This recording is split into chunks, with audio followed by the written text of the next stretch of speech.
paku boleh masuk 30mm saja.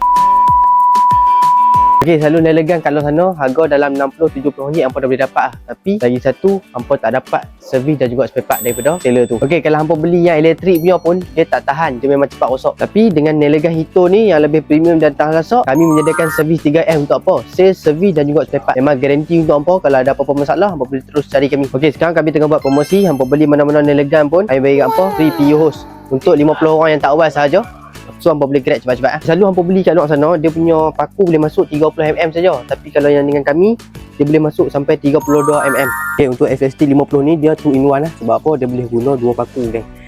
Dia boleh buat kerja konkrit dan juga kerja-kerja kayu. So sesuai untuk kerja hampa nak buat renovation. Dan juga okay, untuk Nelegan ni dia sesuai untuk kerja-kerja pelabuk dan juga kayu lah. Okay, yang ni dia punya paku 1022J. Okay, paku dia yang ni. Yang ni 422J, yang ni dia punya paku. Dan ini last kali F32. Okey, ini punya paku. Kami Hito Industrial Tools dah berpengalaman selama 20 tahun. Kami menyediakan servis 3S, sales, servis dan juga spare part. Kalau ada apa-apa masalah, terus cari kami. So, kalau hampa nak test Nelegan ni, hampa boleh terus walk in ke kedai kami.